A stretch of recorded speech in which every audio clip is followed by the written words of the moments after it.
Hello and welcome to another edition of Clark and Ball. I'm Tony Bullen and I'm delighted to be joined by Dave Clark as we look ahead to the best of British on Monday at Nottingham. The British Breeders Stakes takes place for 36 runners, 3 heats run over consecutive Mondays, where the final will take place on the third week. Now, this event, Dave, used to take place in October, but because of the new scheduling in 2021, it now has a March slot. How do you see that? Yeah, it's not a bad thing really. The British bred schedule was a little bit congested at the back end of last year anyway. With I think everyone done a great job getting all the competitions squeezed in. Of course, we went a couple of months without racing, but the British breeding scene is very very important. I think the committee and the forum have all done a brilliant job. Sort of groundwork made by Stuart Fallsdyke a couple of years ago, more than anything, and it's just sort of grown from there. There's a few people involved, and the prize money's fantastic. The calibre of dog is always good. Just looking back at recent winners, the defending champion is back. A favourite of mine, Adagio Bob, Eden the Kid. You know, they're amongst the winners in the last 10 years. Always a good competition, this one, and Nottingham, as we know, is a good test of a greyhound. Yeah, and you only have to look at the list of some of the names. I mean, Nick Savver, I think, is the winning most trainer. I mean, Westmead, Hawk, Dilemma's Flight, Phantom, Flash. But today's modern era, we've got the team of Liz Rad-McNair, KSS Syndicate head, Brendan Keogh. I mean, they just continually dominated the British scene of late. I think their recent award for their 6th title for top owners and breeding, just all the hard graft that's put in by all parties. And they breed from their own stock as well, Dave. Their stars from yesteryear and just consistently year after year churning out brilliant pups. And as I say, this event, I mean, the first heat is a cracker, as you've already glanced at. Yeah, right. Okay, we might as well get straight into it then.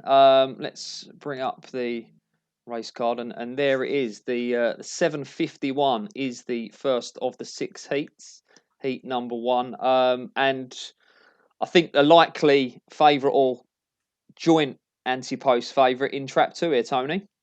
Yeah, she's going to go to post a warm order here. The only concern, Dave, she hasn't had a look round Nottingham, and it doesn't always come easy to dogs. But one thing that Queen Jessie J's got is class.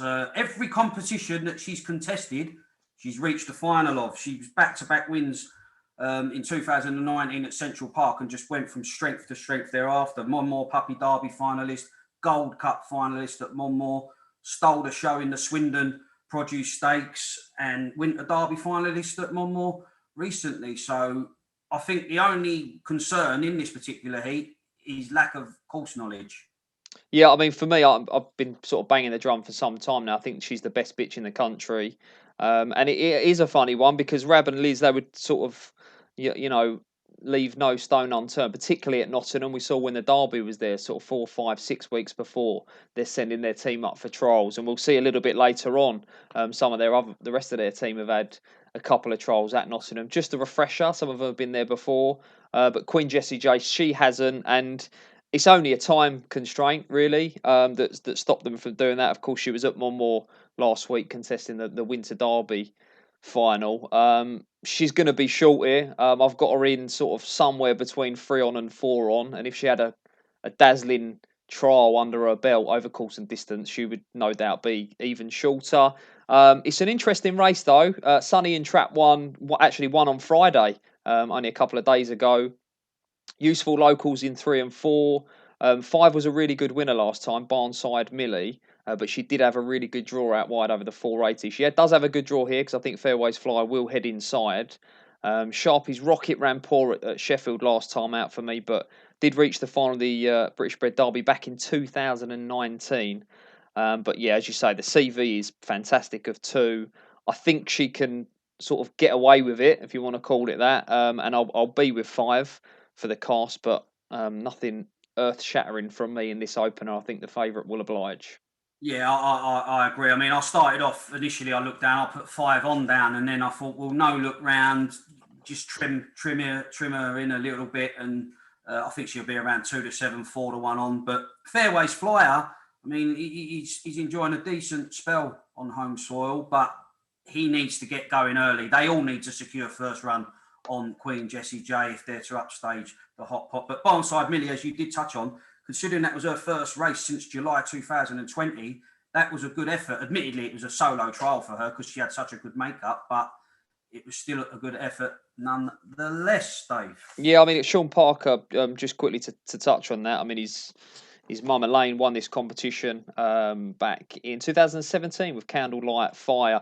They are a kennel. There's a few on show actually at Nottingham that you fear on their travels. You know, you take note. And yeah, Sean, absolutely brilliant trainer, and he got Barnside Millie ready to go first time up, and she done it well. Right, let's move on to the next heat then, and that is heat number 2, the 806.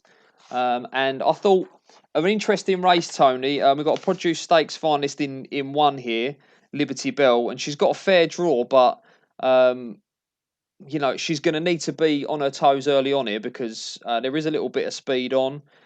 3 was runner-up in the British Bred maiden competition up at Newcastle. 5 was runner-up in the British Bred St Ledger, sent off 1 to 2 favourite in that final, which was, of course, won by Trap 6. 5 and 6 are litter mates, and 1 and 4 are litter sisters. Yes, I had 3 to field written down on this race, Dave. I must admit, I mean, Liberty Bell is returning from a layoff. Season date is nice. I like the October season date for sure, and recent trials suggest that she's ready to rock and roll. Being drawn on the inside of Pennant Milo is probably key.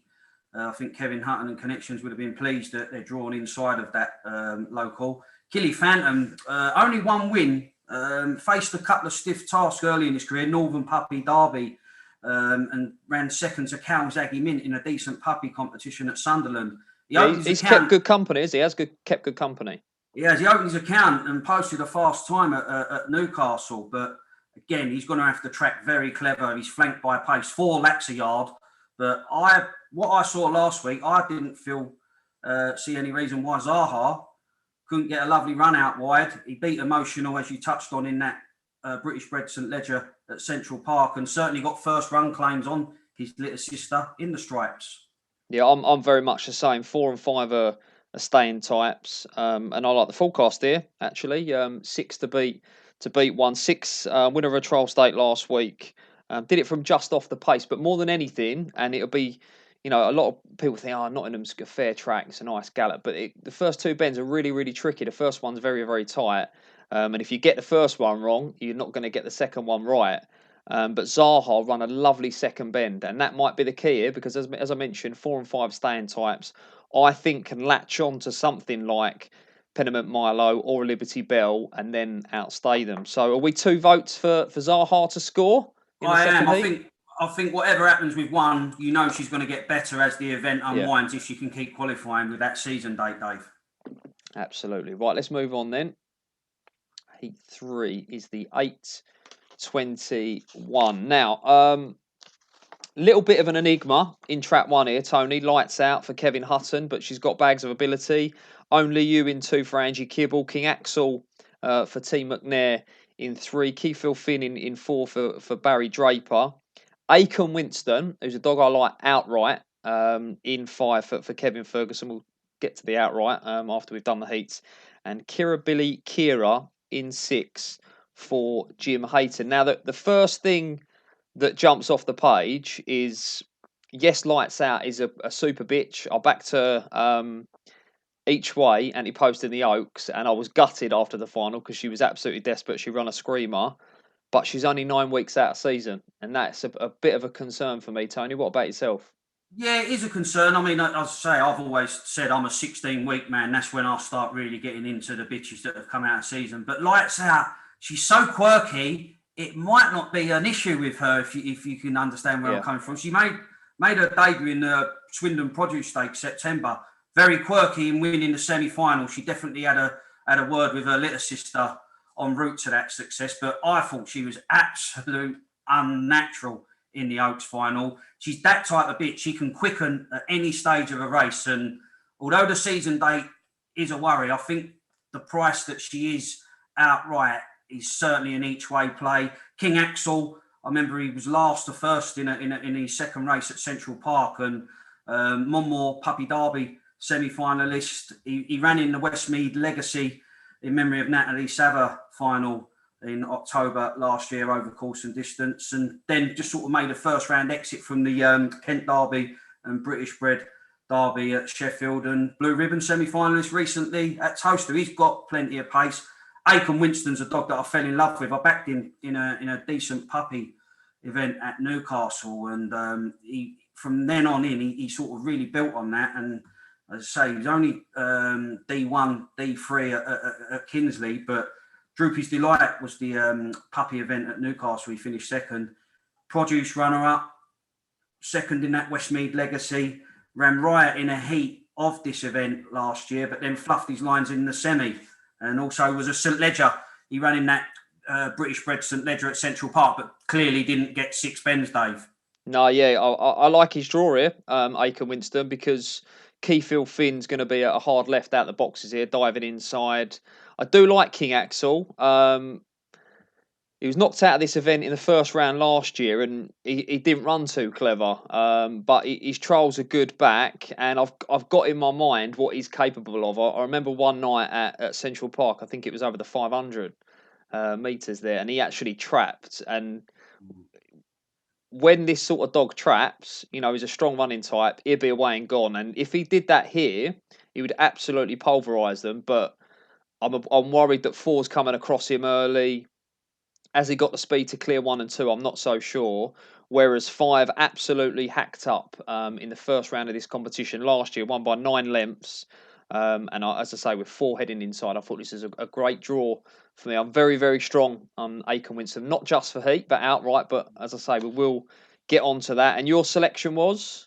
I'm going to be with Lights Out. As much as I think she's going to come on for the run, Yeah. I do think she's just got something about her, that bit of all-round pace. But just going back to Keyfield Finn, he won his very first 5 races at Sheffield, and they took him to Monmore for the Puppy Derby, and he's just not showing that early pace that he showed at the start of his career, Dave. But he did reach the British Bred Derby final at Sheffield, and if he did start to polish up his trapping, he could ruffle a few feathers. I did have him marked down as the likely leader here, but he will be heading towards the inside. But as you say, if he did pop out, he would certainly make these go, wouldn't he? He would stretch them out. I think he'd be clear at halfway, without question. Interesting. I look out for Lights Out, because whatever she does on Monday night, she's up in weight slightly. She's only 9 weeks out of season, but Kevin Hutton, a top trainer, and I'm sure she will improve plenty. Right, let's move on then to heat number 4. Agincourt Zena in trap 1 for Mark Wallace. Denmark in 2 for Tom Hilbron, the Newcastle trainer. Sharpie's Pluto in 3 for John Sharp. Afane Hunkster in 4 for Kim Billingham. Queen Dolly in 5 for Liz McNair. And Barnside Betty in 6 for Sean Parker. I looked at this race, Tony, and the first thing that jumped off the card to me was Afane Hunkster unseeded, which I couldn't believe. I'm glad he didn't get 1. Let's put it that way, because he's at least middle to wide for me. If anything, he's a genuine wide. Thankfully, he's not blessed with a lot of early speed here, so I can't really see him being too much of a factor to the corner. And on his outside, we've of course got the defending champion Queen Dolly, who was brilliant in this competition last year, wasn't she? Yeah, I mean, I looked at the Afane Hunkster when it was pointed out to me. Afane Hunkster in 4. I thought, I'm hoping this ain't a wrong seeding entry, and they've done the draw and not noticed it. But we'll find out on the day of the race, because it'd be a shame if there's been an error and he's forced to withdraw through that technicality. But Queen Dolly, she was absolutely awesome, flawless. The defending champ, facile winning heat, semi, and final, Dave. She then sort of suffered a little bit of a dip in form, should we say, but she's traded blows with kennelmate King Axel in a couple of prep trials, and who's to say that the return to happy hunting ground won't turn her on once again. Agincourt Zena won the Westmead Legacy in memory of Natalie Sava over course and distance, but she's just a little bit hit and miss at the boxes. Denmark, he's always had something about him, ran well behind Bubbly Dave in that 6 bend event at Monmore. And Sharpie's Pluto, I mean, John Sharpie's Pluto, what a credit to connections. He is second in the 3 steps to victory final 2019. He's traded blows with some of the best on the British bred scene. But it's a bad draw for him in 3. I've got him diving inside out of 3. yes, I mean he's never been a dog that's renowned for pinging the lid, so he does need to track cleverly in the early stages. But if one did come away running and got on the bunny, I don't think she's for passing. When I saw her win that Westmead Legacy competition, she had some good dogs in behind, Coolavani Bannies and that, and they just couldn't get to her at all, Dave. Yeah, that was Derby final night, wasn't it? That final. That was a good field, and she just popped out and run them ragged. But I'm a little bit like you. I think switching to trap 1 at Nottingham is not really a formula for prompting a fast start out of any runner, but she's capable. Because of how Denmark ran at Monmore, he's clearly in good nick. He's going to have to be my forecast link here. I'm a little bit worried about Sharpie's Pluto moving inside on him, but he's a big lump himself, Denmark. I think he'd be able to sort of cope with a little bit of roughing up early on. I think Queen Dolly will be away and gone here, and he run well at Monmore over 6 He's dropping back in true. I think he can stay on for second place. That would be the forecast for me, 5 to beat 2. What would your sort of play be here, Tony? Tentative selection 5. I mean, it'd be interesting to see how they price this, because she would represent odds on if she brought the form to the table that saw her win this event last year, but she's not been that consistent. And as I say, it'd be interesting. There could be a difference of opinion with the books. I mean, I think she could be very short in some places, but I think she might be taken on the machine maybe. But yeah, 1's a runner if she can defend the inside. Okay, Tony thinking that the layers might be out to try and get Queen Dolly. We'll see how she goes now. 8:36. Heat 5 is up next, and it sees in trap 3 the first appearance this year of the British Bred Derby winner, Elderberry Sky, for Patricia Cowdrell, down the car, Pennant Keen in 1 for local trainer Barry Denby, DTD Merlin for Kim Billingham in 2, Elderberry Sky, as I mentioned, in 3, Acom Lilliam in 4, Boca Junior for Kevin Hutton, who's running ever so well at the moment, in 5, and King Louis, who lit up Monmore in the early rounds of that Winter Derby, is out wide in 6. He's very well drawn. I'll kick off again, Tony. I'm very much with 6 here. This is a very, very good draw. Elderberry Sky's trial 30-36. We know how good he is. That would be a concern for me. I'm sure he would have blown away Cobwebs, but I'd still expect him to go minimum 20 spots quicker than that on his reappearance. I've got 5 moving inside. Boca Junior did go straight up from 4 and 5 at Swindon, but when you go back and look at him back in November, I think it was in this competition, he raced out of 4 and King Louis was in 6, and he almost made the race for King Louis, who trapped anyway, by diving inside. So he dived inside out of 4 at Nottingham. He's now got 5. I can see him diving inside. He is running well, but I can see him diving inside. And King Louis, who's got claims anyway, might have this race at his mercy. What are your thoughts? It's a great heat. As soon as I saw it, I thought, wow, renewal of the British Bred Derby final at Sheffield. Elderberry Sky beating King Louis, and Boca Junior was also in that particular contest. I was looking to oppose Elderberry Sky, Dave, just because it is his first competitive start since that big race success. But the trial at Monmore, I mean, the 14 breaking, I know it was 60 slow, the track, but breaking 15 seconds calculated at Monmore's flying. That's rapid, yeah.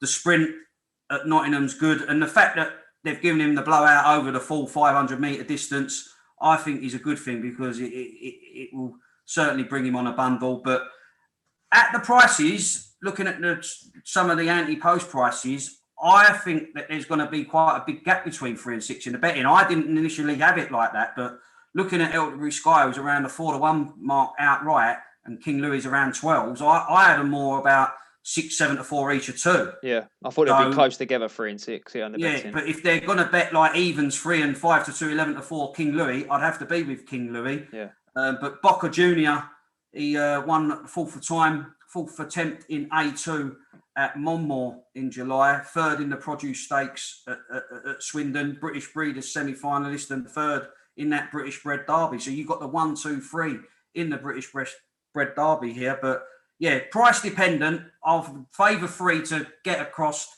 a make all, but if there's a bigger gulf in the prices between 3 and 6, you'd automatically have to play King Louis. He would be an interesting one outright if he was a big price Boca Junior, wouldn't he? Because he's a dog that you've only got to look at his form figures of second his last 3 runs, but he never really seems to run a bad race, does he? And his first 3 go through, of course. And if he is a big price, he might, you don't necessarily have to find the winner to draw, do you? You can get that place money. And he's from that litter, Dave, Taylor Sky Terminator. I mean, Terminator, she had the right name because she certainly come back quite a few times in running. She was quirky, but she was just one of those never say die attitudes. And the whole litter have inherited a bit of pace, and they're always there or thereabouts. But must have to mention Acom Lillian in trap 4. D3, D1 wins and A1s at Kinsley when first arriving on the scene. 3rd in the British bred Oaks at Doncaster. Swindon Produce semi-finalist and 3rd in the British Breeders event last year. I think she was withdrawn from the British bred Derby semi-finals at Sheffield, and I don't think she's been out this year. So again, she's hit a tough heat here and needs to look lively at the boxes, Dave.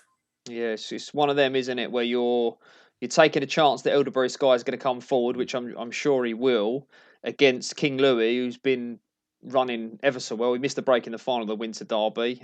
You sort of take your choice there. What do you want to be? Do you want to be with a dog in form, or arguably the quicker dog, who is open to plenty of improvement from that trial? So an interesting heat, that one, a fascinating one. Right, let's move on to the final heat then. Heat 6 is the 9-11. Amkaroth in 1 for Robert Smith. Screen Dancer in 2 for Chris Faraday. Plaza Matti, locally trained, in 3 for Lynn Cook. Acom Jenny in 4 for Kevin Ferguson. Sharpies Jimmy in 5 for John Sharp. And Queen Franklin in trap 6 for Liz McNair. I thought this was very difficult, actually, Tony. I'm a bit of an Amkaroth fan, and it's always a concern for me. I'm sure he's checked out physically fine because Robert Smith wouldn't be running him otherwise, but you have to have concerns about confidence of dogs. He was brought down in I think it was a Springbok trial stake on the 28th of February at Central Park.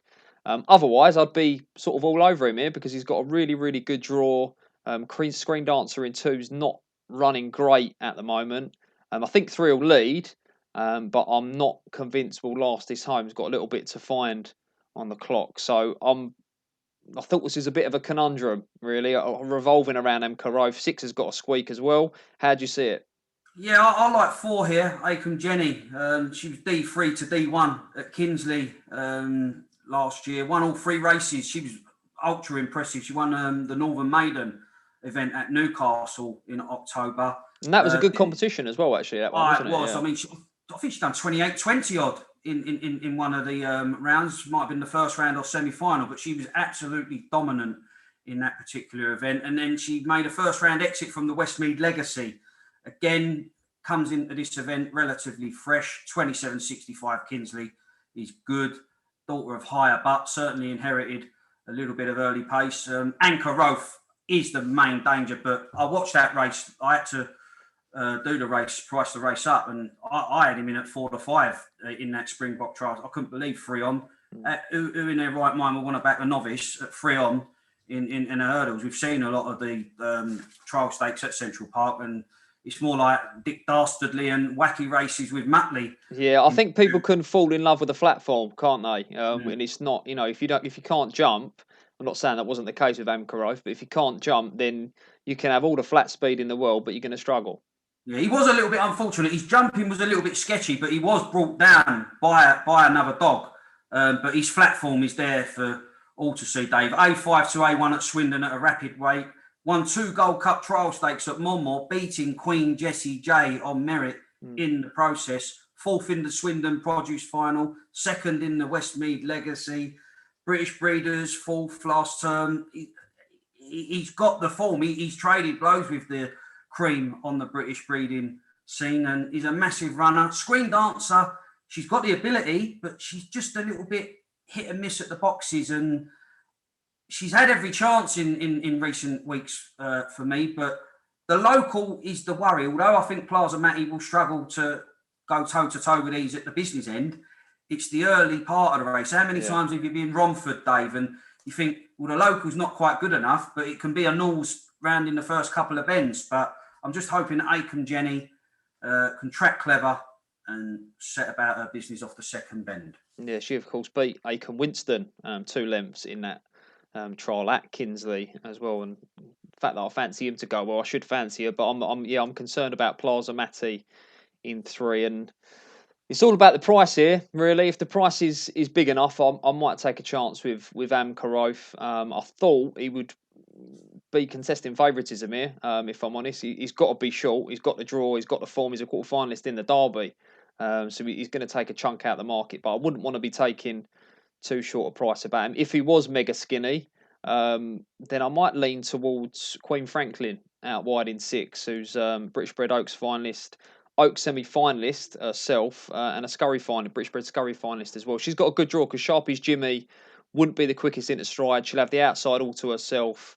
But I'd like to see her come away, really, before you wanted to row in with her. She didn't track particularly well in her trial in behind Queen Dolly and King Axel. But they are a kennel, the McNairs, Tony, that their dogs are very much forward in the first round of competitions. They're renowned for that. They mop up first round of competitions, whether it be a British bred competition or a derby itself. So that is what is sort of leaning me towards Queen Franklin over Acom Jenny. Yeah, I think Rab would be the first to say Nottingham's sort of been a bit of an enigma for the kennel. They've had their share of success, and they've also come away disappointed from Nottingham. But as I say, that's ground racing, that's sport in general. You could be the best at your trade, and bad day at the office, and you're gone like. But you must, as I say, Nick Savva was the best back in the day. He churned out the breeding side of things. The dogs were just sensational. And now Liz Rab McNair and the KSS syndicate have taken over that baton and producing stars of the future year in and year out. But I do like this litter, this litter of Taylor Sky and Terminator. They've definitely got their quirks, no two ways about it. But I like them type of dogs. You keep finishing in the frame.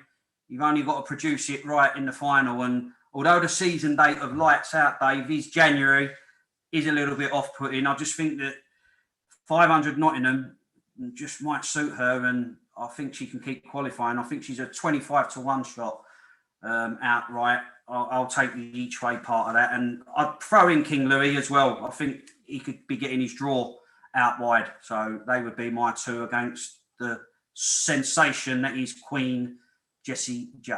Yeah, we recorded this on the Sunday morning before, and the outright prices are a little bit thin on the ground. It must be said. I think there will be prices in the Racing Post on Monday morning. I'm sure if you check online places like Odds Checker, you'll be able to see a market at some point. Only 1 or 2 firms have gone up, and they've got Elderberry Sky and Queen Jessie J as sort of contesting favouritism. There's 1 or 2 in there at big prices, Tony, that jump out at me. You've mentioned Lights Out, who's I think was as big as 25-1, which is a huge price, because she will keep qualifying, even though she's only 9 weeks out of season. But the 2 I'm going to put up at big price, I can't believe what prices they are. Acom Winston and Zaha, who are 2 that I do fancy to win their heats. But they're both a double carpet 33-1. I could quite happily back both of them each way. You've given mention to Lights Out. What else catches the eye? I think the Queen Jessie J, what time she puts up. I mean, it depends if she does win in the manner how she wins, how she runs the contours at Nottingham. I'd like to see her lead off the second bend and be in full flight down the back straight to see how she runs that fiddly third bend. Yeah. Right. But she is the one to beat without a shadow of doubt. As I say, every competition that she's contested, she's reached the final of. So that tells you what a star she is. But again, you've got the likes of John Sharp. Admittedly, his dogs look like they've got it to do on paper, the Sharpies prefix, but he brings his dogs down and he's got them to finals before, and just ignore them at your peril, Dave.